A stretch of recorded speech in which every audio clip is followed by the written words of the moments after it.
Our speakers for today. Our first guest holds a master's in social organizational psychology from Columbia University, along with extensive experience designing and implementing custom multi-year programs. Sorry, just a second. Custom programs for global Fortune 500 companies.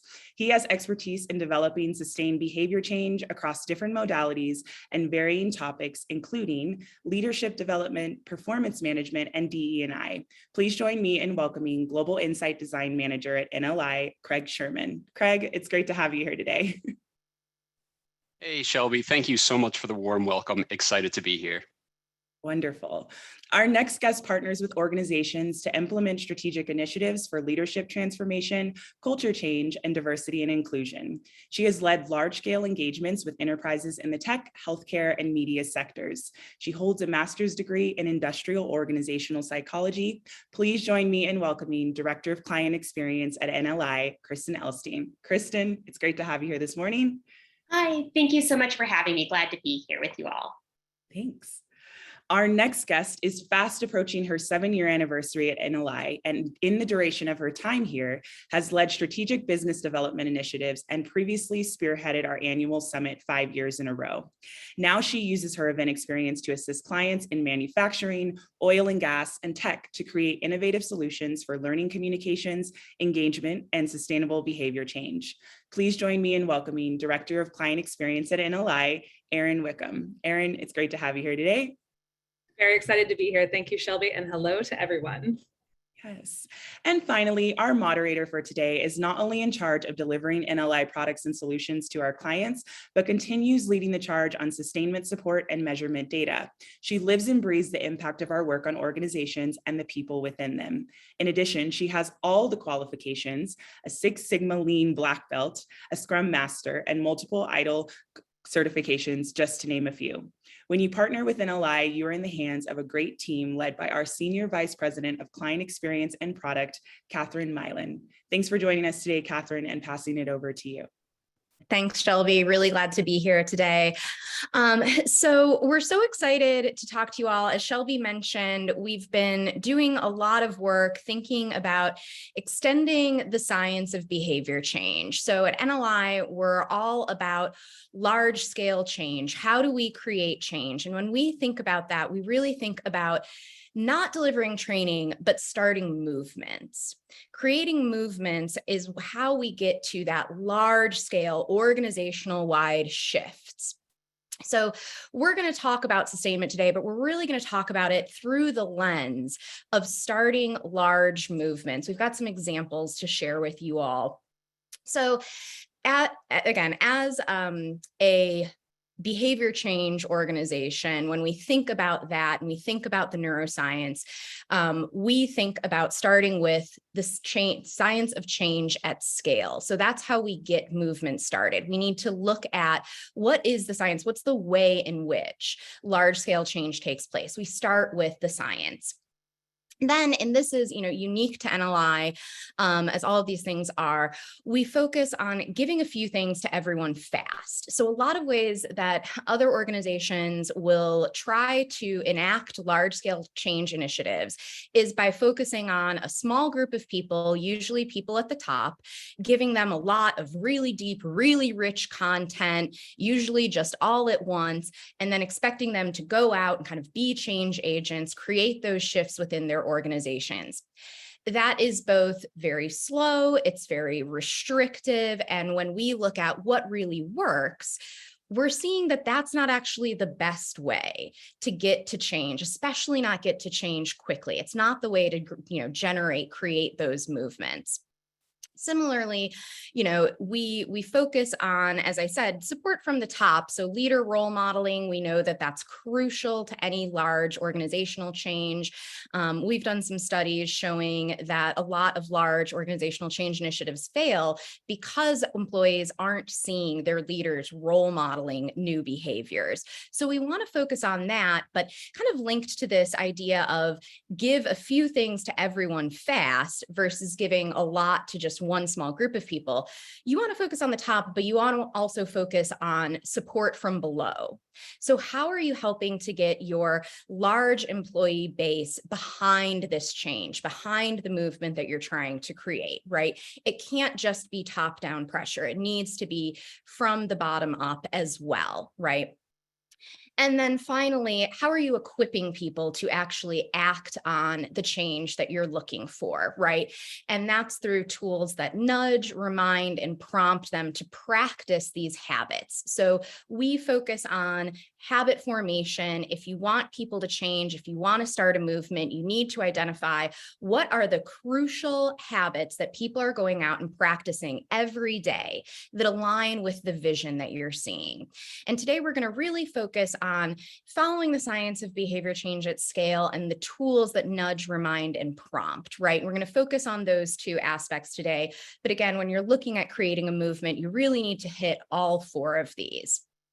So just to start us off with a little bit of interaction here, we have a poll. So how much of this presentation do you think you're going to remember next week? Let us know. So 100%, your memory is infallible. You're going to capture everything. 70%, some things may slip, but your mind's a steel trap, right? You've got it. Exactly 50%, you got to hold some other stuff in mind, but you want to keep an eye on this too. Or 20%, and we believe that you're paying attention. But go ahead and maybe let us know in the chat if you can. What do you think? How much of this presentation are you going to remember next week? I'm going to give folks a couple seconds to respond to that. Let's see what's coming in. So we've got a lot of 50%, some 20s, 7%. Someone's being very honest. Okay, a lot of 50% coming in, a few 70%, a handful of 20s. I appreciate the honesty that no one is saying that their memory is infallible, right?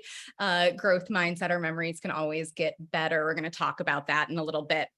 So I'm going to pass it over to Erin Wickham now to talk a little bit about how do we create change, what inhibits change, and how do we overcome that obstacle. So Erin, over to you. Thank you, Catherine. Hello, everyone. We can go ahead and go to the first slide, and I'll talk a little bit about the benchmark of where we're starting today's conversation, which is following the change at scale. As Catherine mentioned, in order to make the movement, this is step number one. So I like an object lesson. So we can go to the next slide rather, and imagine, for the sake of the next couple 30 minutes or so, that we are all employees at XYZ Corporation, the most creatively named company to ever exist in the world. Once upon a time, XYZ Corporation thrived on experimentation. They pushed a lot of boundaries, but as they grew and became more of an established company, it became harder and harder to try new things, to cultivate fresh concepts, and expand their market presence. The CEO was looking at the organization saying, I really want to recapture that energy of the past, and we need a paradigm shift. We need to create or embrace an organizational growth mindset. But where do we start at XYZ? How do we align our goals with our employees' day-to-day experiences? How do we ensure confidence in the learning and then make space for everyone's schedule, not only to teach, but to practice and to guide habit formation? What if there was a treasure map that could lead us towards the perfect growth mindset culture? Next slide, please. Thankfully, NLI has just the treasure map. Our learning modality looks at three critical components for the need of scalable change. Their priorities, habits, and systems, or as I will no doubt be calling them, PHS. So the first step to creating lasting behavior change is to get people to want to intend to change their behavior. That early commitment to change is necessary for shifting cognitive and motivational resources like attention and effort toward a new behavior. We can stay on the previous slide, or we can stay here. It's all kind of the same information, totally fine.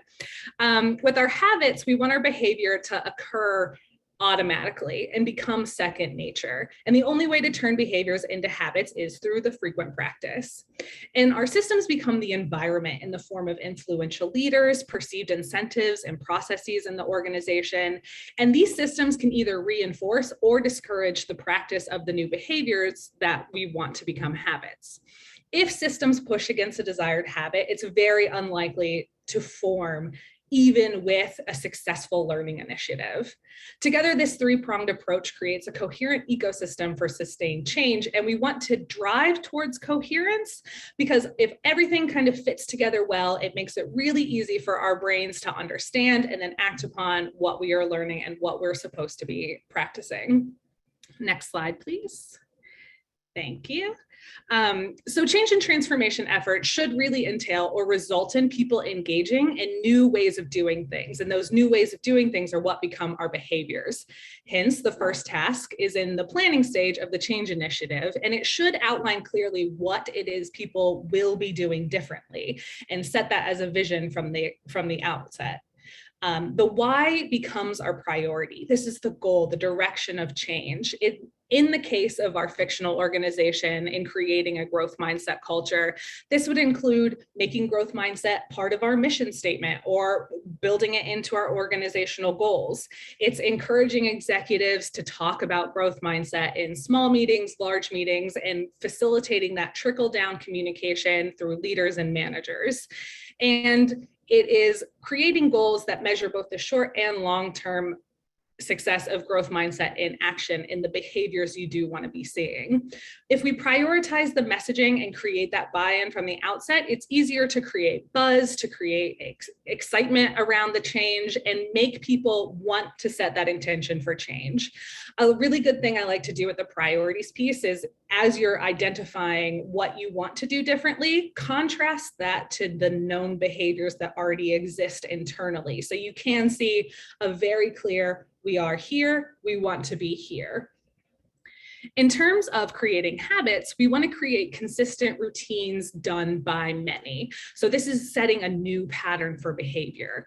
Again, pretending we're in our fictional company, the habits are going to become the trigger points for trying out that new behavior. So it's not only educating the team on what a growth mindset is and how it exists at XYZ, but it's then also encouraging each other to try it out. So for example, if you're in a team brainstorming session saying everyone in the meeting needs to submit 5 or more pitches, and there's no limitations on how wacky that they can be, I want you to push your imagination to the limit.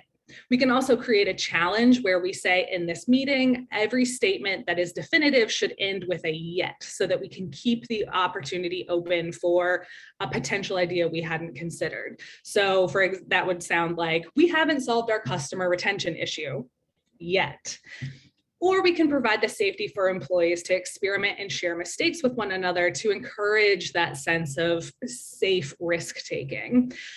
We can then ask them to share what they've learned from their experimentation or even mistakes in a social setting. We do that really well at NLI. We have a monthly meeting where we dedicate 10 minutes at the end of the meeting to sharing mistake of the month, where we say, this is something I tried, or this is a mistake that I made. Didn't go to plan, but this is what I learned from it. And as we create these social systems that support the habits, we're more likely to model each other's behavior and then feel comfortable trying it out ourselves. A good thing to remember in the habits piece is to consider how your employees are engaging with each other already.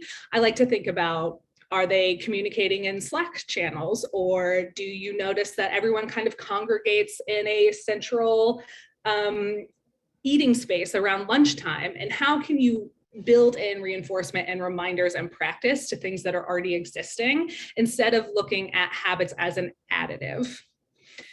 Finally, we'll talk about the systems piece, which is the environment in which we want the change to get done. So this is the facilitation, implementation, and reinforcement of new habits. Systems become this unspoken structure that can really make or break the habits and behavior change that we're looking for. If your systems are in direct opposition to what you want to change, you're going to have friction and cognitive dissonance, and you're going to minimize the priority because people will run into a situation where they say, I'm trying to practice a growth mindset. This process does not enable me to practice a growth mindset. Therefore, a growth mindset does not matter.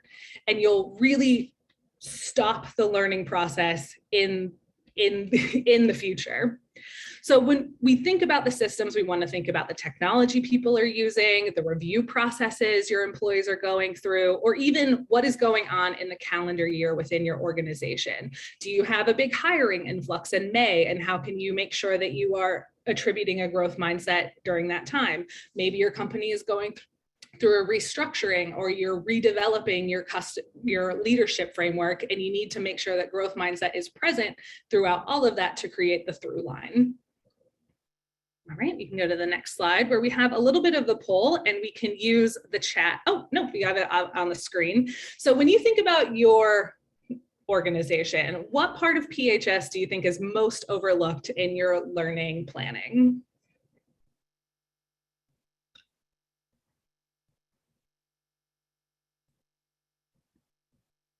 And I can't see the votes coming in, so I can see some in the chat. Some are saying priorities. Some saying habits.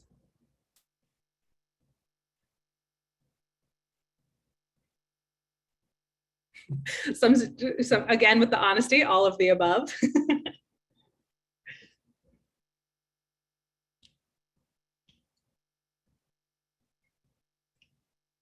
P and S, systems.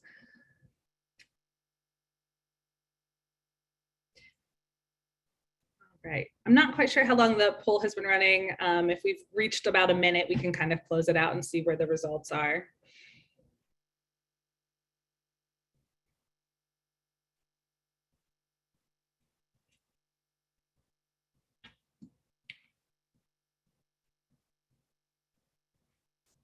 Okay, it looks like we have results in the chat.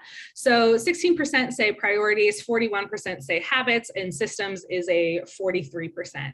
So really tied in that habits and systems piece. I'm not terribly surprised to see that. I think it's really easy to be excited about a change and set that priority and communicate around it and really try to build momentum and get everyone to buy in. And then when it comes to the execution and then the sustaining of that, it becomes much more difficult. You have to work cross-functionally. You have to take time out of people's calendar. So yeah, not terribly surprised to see how the votes kind of filtered out. Excellent. Well, thank you all for participating. We'll go back to our pretend organization XYZ Corps, where we say, okay, we built the most successful, wonderful growth mindset culture. Employees are engaged, they're practicing, they're excited about the momentum that they've experienced.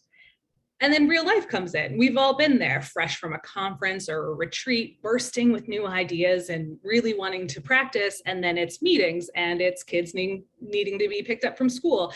And as the demand on our time increases, the opportunity we have to practice our new habits and behavior decreases. After a few months, you notice experimentation has dropped off, fixed mindset kind of creeps back into the organization, and you're doing things the way you've always done them. So why does that happen? Next slide, please. It's because of the forgetting curve hypothesis, where if there's no attempt to retain information, after 6 days, you'll remember just 20% of a learning experience, which, as we all just saw in the poll at the top, really reinforces what we were thinking about. I'm paying attention in this webinar. Maybe it'll last for an hour, but by next week, will I remember much about it? Unlikely, unless you are making recall and practice easy and spaced out over time. So this graph comes from Herman Ebbinghaus, who's well known and documented for his research on learning memory. The Ebbinghaus curve demonstrates a predictable pattern of forgetting when learning is not meaningful or the learner makes no attempt to remember it. In Ebbinghaus's research, he repeatedly shows us that when learning is chunked out over time, with the learner being asked to either remember, reparticipate, or practice in what they have learned, the forgetting drops off significantly. And the more this is done over time, the more the memory is strengthened. Next slide, please. If done well, and if you have chunked out learning, if you're constantly reinforcing the learning, if you're allowing time for people to practice, habits become our default under pressure. And I'm going to use pressure very lightly here. Imagine pressure as you're sitting in a meeting, you're reviewing a project solution, you're interviewing a new candidate. It's not like you have to be in a growth mindset this second. It's much more, what are the day-to-day moments in your working life and even external to work where you can default to the desired behaviors. So the key is to make sure what is learned over time is not only readily available, but is also consistent in application. So the big question being, how do we use these freshly developed habits in frequent and useful practice? And the answer is by solving for sustainment. Over the last year, we have been working at NLI to develop a sustainment toolkit, which would support that extended learning over time. And we did that by making sure we considered all facets of P, H, and S. So encouraging continual learning, making sure there's frequent and useful practice that is relevant to the day-to-day to embed skills, and then prompting learners to consider a wider change. Now that I've gone through PHS, I will hand it back over to Catherine and we will debut the Sustainment Toolkit. Thanks, Erin. Before we move forward with that, I had a question. Would love to hear, as we're thinking about PHS, we're thinking about, what really trips up clients and, working on the Sustainment Toolkit. What was the number one thing that we've learned from clients that you think kind of was brought to bear in the way that we're thinking about making sustainment scale? I think it really speaks to the H and S piece that even our attendees today said that they struggled with. It's having a vision outside of learning being a one and done situation. It's really trying to push the thinking that learning is an experience, a continual experience that happens over time, and having a vision for how sustainment can support learning and being considered just as valuable a key as the actual learning sessions themselves. Great, thanks.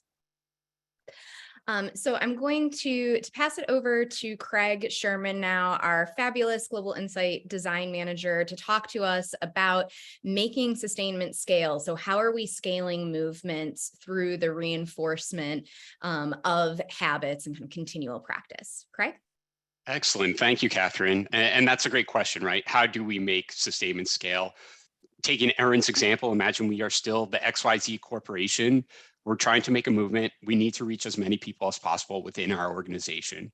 So what do we turn to at this point to ensure that it's scaling? We turn to this final kind of prompt here on the screen, the final part of making a movement stick. It's the tools, right? It's not just any tools either. It's tools that nudge, remind, and prompt participants to put their learnings into action. Because ultimately, a movement isn't a movement if it peters out after that initial or core learning experience. So here at NLI, we've met this challenge by developing the Sustainment Toolkit to have a series of tools that remind and prompt participants to engage in learning and habit activation. From here on out, as part of this webinar, we'll dive into this toolkit. We'll talk about how we developed and deploy it to ensure that the habits we teach employees are sustained well after that initial learning experience. Now, the purpose of the toolkit is simple, right? It's to reinforce participant learning and set up organizations for long-term and lasting behavior change. It's to fight that forgetting curve that we talked about at the start of the session. It's our way for keeping momentum, sustaining momentum, and building on the momentum for the learning movement we started. The tools are designed to be flexible, adaptable. They can be used and deployed in the moment as needed, or as part of maybe a longer term or more strategic planned engagement. Now, I want to call out the reason that we've called it a toolkit and not just a tool. The reason for that is simple. There's more than one item involved in this, with the idea of we have a series of different items and different modalities that serve as different tools that lead to the sustainment of habits and learning in different ways. There are 4 key components of it. We'll walk through them each one by one. We have the 5-minute sustainment video, 12 nudges, 10 flashes of insight cards, and 1 sustainment stand-up meeting guide. We'll start with the 5-minute video. It has many purposes for which this could be used. It's a multifaceted tool, if you will. 1, it serves as a perfect recap or refresh of the core learning concepts of a particular solution. So we'll go over the main learning concept or model that was part of the core learning, as long as with those key habits and how participants can implement them. Second, for anybody who didn't go through the core learning experience, but should be informed of the learning, this can be shared as a video to kind of as a quick way for them to get up to date and aware of new habits. And then one of the other key callouts for this one is that it's that unique video modality. So it's easy to share on your internal social media or message boards. By being a video, it distinguishes itself from the other tools in the toolkit. It can be used as both kind of a broader team viewing experience or as more of an individual self-paced refresher as need be. Beyond the video, we also have a couple of other self-paced tools. We'll start with nudges. Nudges are a series of PDFs that connect with a broader learning and the specific habits within that learning. They are designed to, of course, you can see it in the title, nudge participants to put their newly learned habits into action. In the Sustainment Toolkit, we have 12 nudges for each solution, with each nudge connecting with a habit as it associates with a different part of the employee life cycle. This gives us and our partners the opportunity to deploy them in the moment or strategically over the course of the year, with the idea being there is 12. You can strategically deploy them one per month from here on out. So the next time you have a new member joining a team or you're going through the interview process, you can send out the nudge that has to do with finding common ground with new team members or how to mitigate bias during the interview process. Now, what we have on screen right now is an example of what one of our nudges looks like. Each nudge, as mentioned, is designed with a couple of different aspects in mind. Here you can see one for GROW, the neuroscience of growth mindset. Now, the way these are designed is there's a couple of different sections within them, and I'll talk about each one at a very, very high level. First is the intro, and it's created specifically to grab participants' attention. It's made to go beyond corporate speak and stand out from kind of the constant communication that participants, employees, people leaders traditionally receive. It's mainly a scenario or an interesting analogy that connects a real life situation with a habit that participants has learned. To take a closer look from there, we have a call to action piece where, once again, you guessed it, we nudge participants to put their habits into action. Now, this can be through interactivity. It can be by asking participants to take a certain action going forward. It can be through tips and tricks that participants learn during the core learning experience, all with the goal of nudging participants to take the habit that they've just learned and actually implement it into their day-to-day. So it goes beyond awareness and moves them into that habit activation stage. And then the nudge at the very end ends with 2 pause and reflect questions. These are made for participants to reflect on the topic in new and interesting ways. They serve as kind of tangential to the core of the nudge itself, but give participants an opportunity to pause, reflect, and generate their new insights. Now, these nudges are great because they can be used dynamically in the moment. And then once again, because there are 12, it makes for a really nice synergy with creating sustainment that lasts throughout a year. The next tool we have that is part of the toolkit is that of flashes of insights. Now, here we have 10 conversation cards per solution that are meant to engage leader to team or peer-to-peer discussion around the concepts, models, and habits that are discussed as part of the core learning experience. The goal is to make learning interactive and social, prompting discussion and maximizing stickiness. It's a wonderful way to engage in bite-sized learning. People can use these cards as part of a larger meeting or just one card if all they have time for is a 5-minute discussion. So there's a lot of flexibility and adaptability built into these. Now, we've all seen conversation cards before. What separates these is they're designed with a twist.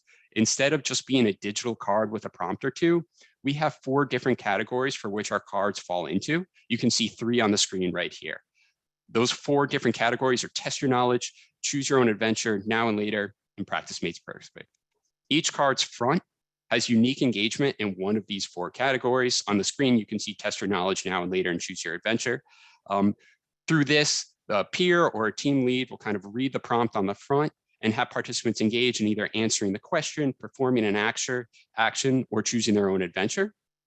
And once that's occurred, we then flip to the back of the card through interactivity, which is where the discussion prompts are displayed. This is where kind of everyone engages in social learning through that peer-to-peer or team-to-employee discussion, all meant to generate new insights about the core learning concepts and habits that participants learned about during their core learning experience.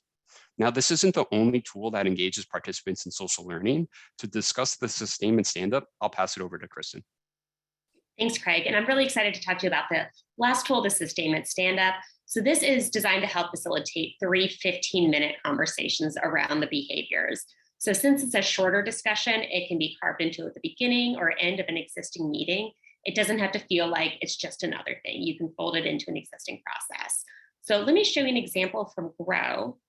You'll see that each discussion in here is based on one habit and it's broken into 3 parts. And we can zoom in on those parts right here. You'll see it's team application, individual application, and it ends with a commitment to action. So this structure gives participants the chance to generate new insights, and it also creates accountability. It's a really great way to keep the learning top of mind. They'll be brainstorming and also talking about operationalize it. So that systems piece comes in as well. We talk about ways to improve. And again, we're making it social. Back over to you, Catherine. Great. Thanks, Kristen. And, all 3 of you work with our clients, day in, day out. And the Sustainment Toolkit is awesome. I think making something standard that's easy to scale, huge leap forward, not something that a lot of organizations are making available. And we have a Sustainment Toolkit available that pairs with each one of our standard solutions. At the same time, we know that every client is unique. Everyone has, different audiences, different ways that their populations like to consume content, different things that are important to them, different ways that initiatives kind of connect into larger organizational goals. So I was wondering if you all could share a bit about how are you seeing clients personalize use of the Sustainment Toolkit overall? And Erin, maybe, starting with you. Yeah, this is actually my favorite part of the Sustainment Toolkit is the adaptability. As mentioned when introduced, I work with a lot of oil and gas, a lot of manufacturing clients, and they don't necessarily have wired employees who can download a PDF and use it in the moment. So we have spent a lot of time working on how do we take the Sustainment Toolkit out of the computer and put it into the environment. And some of the things that we've done is because they're all PDFs and they can be printed, we've turned the nudges into blow up posters that can then get put into a breakout room.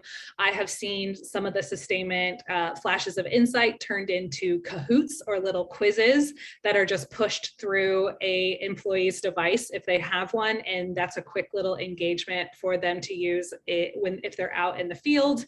And then with the Sustainment stand-ups, it's been really easy to kind of build those into a shift meeting, or if you only have 5 minutes to bring everyone off the floor and talk about something quickly, it's a really easy way to do that in something that already exists.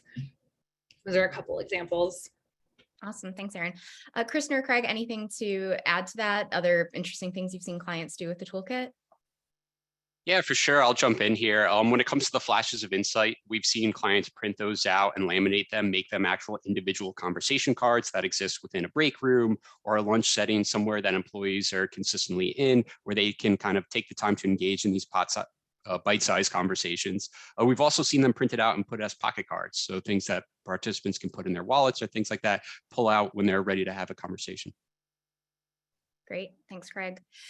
So at NLI, one of the core components that we always look to when we're thinking about creating products that help establish and help clients, see large scale organization change, help them in their furtherance of movements. What are they looking to accomplish as an organization? Is it create a growth mindset culture? Is it really, having all of their employees be D&I advocates, things like that?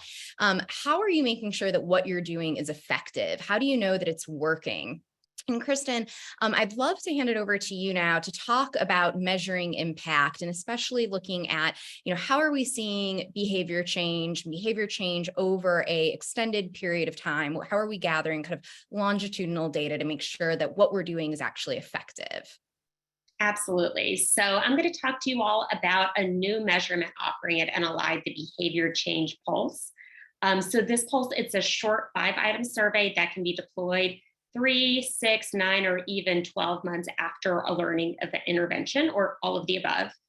The goal is to assess 3 key areas. So how well the habits are being sustained, where employees are applying the habits, and what additional support employees need to further embed the habits.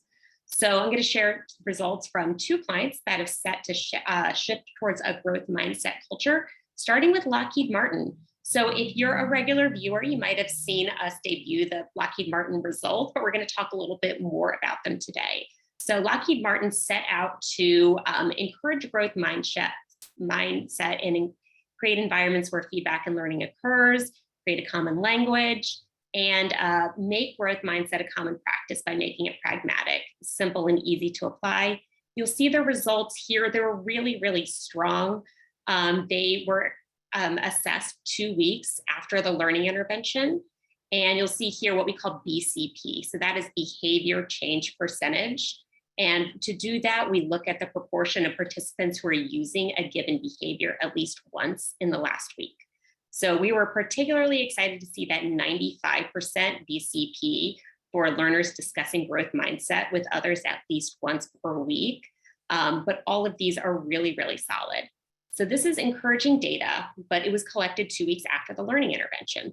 So we were curious how well it was sustained later on. So we went in and did a pulse 6 months later. And you'll see here that the results remained really strong. So we were able to compare the results longitudinally between the 2 week after and the 6 month pulse. So we saw here that 91% are still sharing mistakes and learnings with others, and 86% are discussing growth mindset weekly. And so this tells us that the common language around growth mindset is sticking, right? So we can attribute these strong sustainment results to the Lockheed team's planning. So it was a really, really strong team. They had strong executive sponsorship, which really got at the P in PHS. And so people in the leadership team really prioritized making growth mindset a movement. They kept the conversation going through coffee house chats and a podcast series, and kept drawing learners in through a well-structured social media campaign to keep the learning alive. So let me tell you about one more case where we deployed a pulse survey. And this is the Waters Corporation. So really great client. They are a life sciences organization. And they set out also to do grow. Now we work with a smaller cohort in this case. So this doesn't just have to be with a large organization or a large rollout. And their goals were to socialize the language and best practices around growth mindset and to improve overall leadership capabilities. You'll see first the results they had after 2 weeks. So you'll see really, really strong, particularly in that 94% BCP, shifting from a fixed to a growth mindset at least once per week. And so we were really pleased to see this, but we wanted to see a little later on how well this was sticking as well. So we did a pulse 3 months later in this case. So 3 months later, we saw the first 2 BCP items remain especially strong, right? So again, we're looking at 91% sharing mistakes and learnings with others.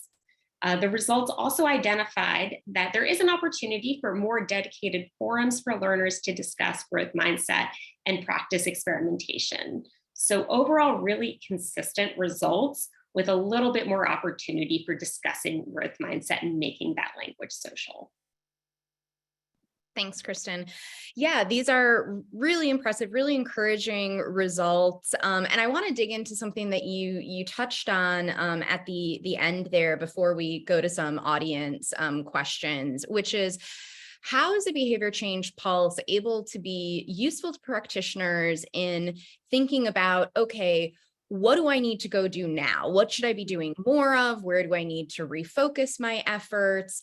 Beyond just seeing, yes, people are practicing the habits and how frequently, what other insights could practitioners glean from the pulse?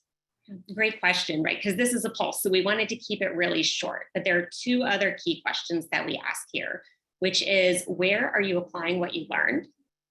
And in what ways can your learning be better supported?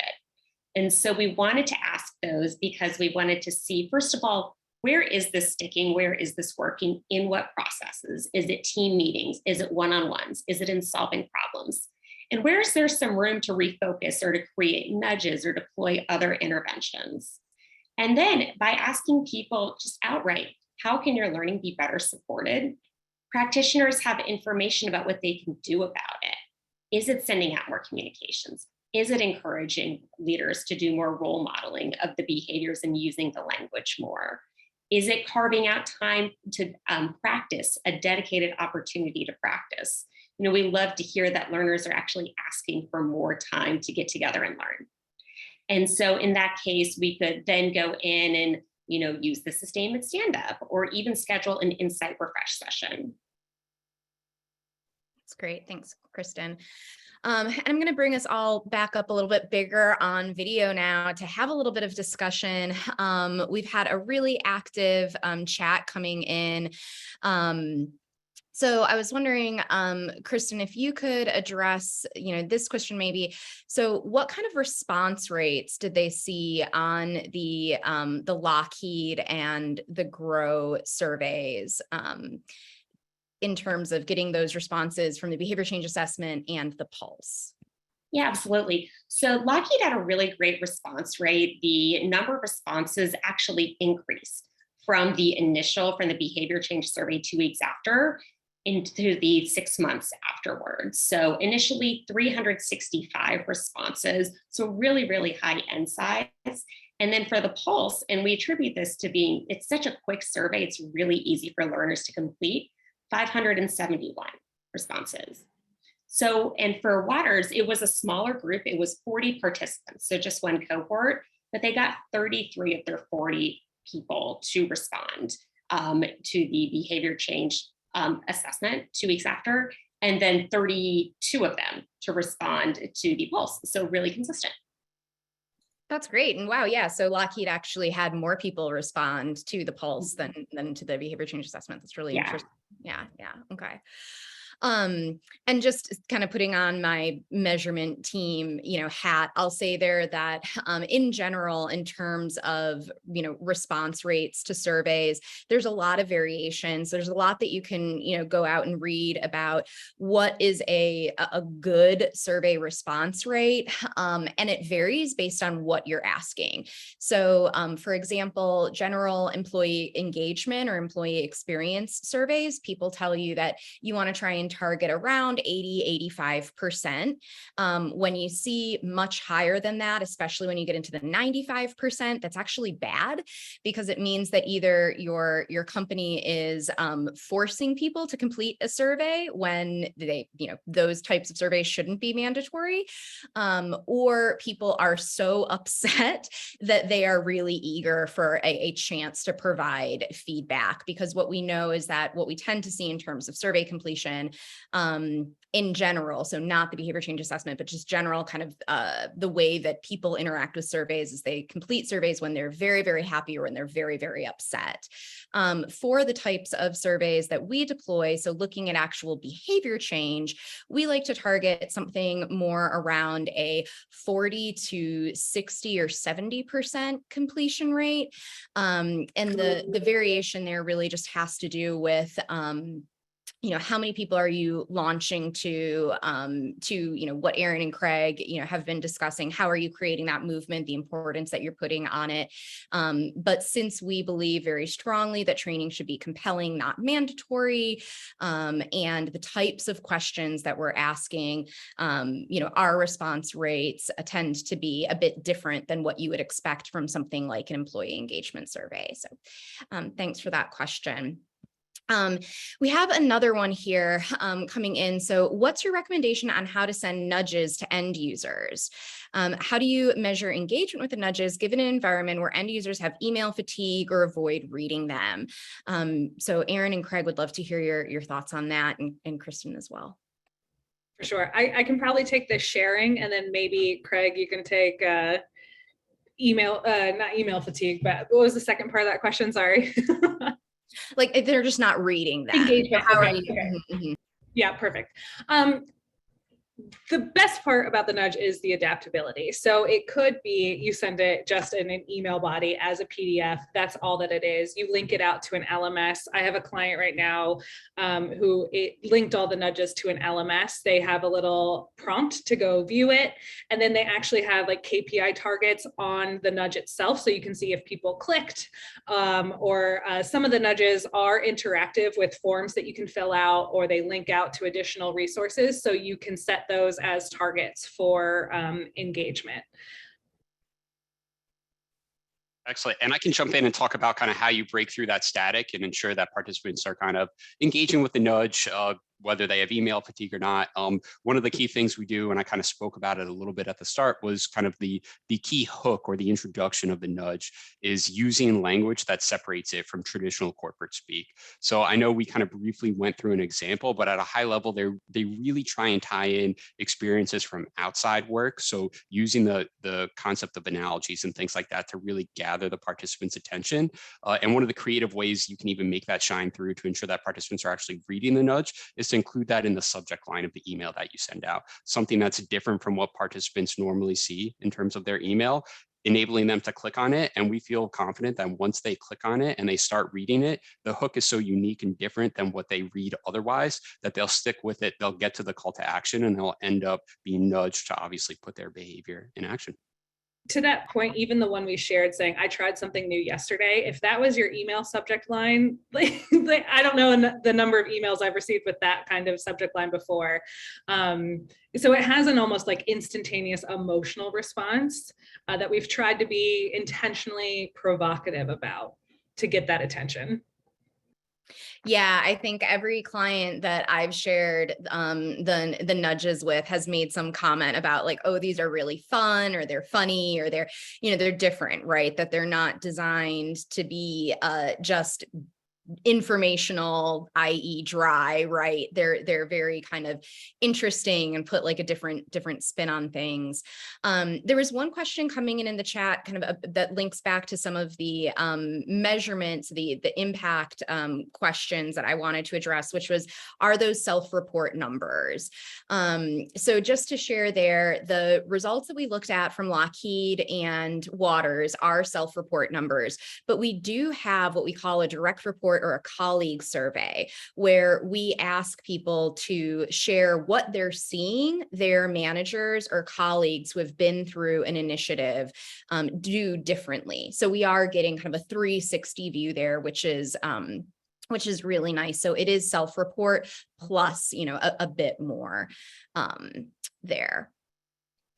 Another interesting question coming in, what do you see as most effective in the upfront overcoming of initial employee cynicism about change initiatives based on past experience? And when I talk to clients about this, I like to talk about how do we get over the HR flavor of the month kind of cynicism. So Kristen, I see you smiling. I'm going to maybe go to you first and then would love to hear from Erin. Yeah, I would just start off with, the HR flavor of the month. Find ways to get it out of HR, right? Find your allies and your champions that are in the business. And you really have to design a strong what's in it for me for people. So what's in it for me for the executive sponsor? What's in it for me for the business? And what's in it for me for the individual? And if you can make that clear and get people in the business on board, all of a sudden it's not an HR initiative, right? It's going to enable us to do all the other things that we set out to do. Erin or Craig, anything to add? Yeah.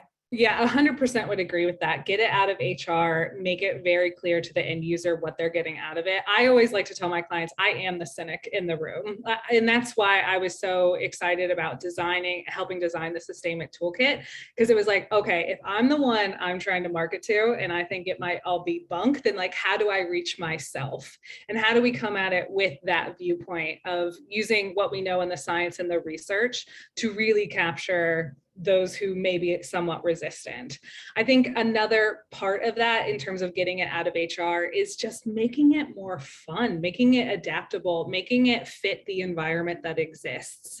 If you're not an LMS organization and you do everything in person and you want to create some kind of retreat and build in a lot of social learning and do that, then like do what works for your audience and be honest about what works for your audience. If your audience likes a park and bark, they just like to sit and learn and take notes, then do that. But being aware of and then like gently pushing against the boundaries that exist, I think are going to make it more engaging for your participants.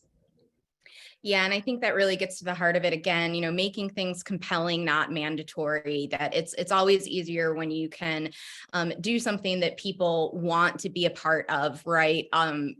when we're creating movements, we need people to get behind them and support them. And, it's been fabulous hearing from you all today about what does this look like in terms of sustainment? How are we creating these large scale organizational changes? So thank you so much for taking the time. Really appreciate that. And I will hand it back over to Shelby now with a few announcements. Thanks. Amazing, wonderful. Thank you, team, for today's discussion. It was so insightful. We are going to throw up a poll, so please take a look and let us know how NLI can help you in the future. That will stay up for a few moments.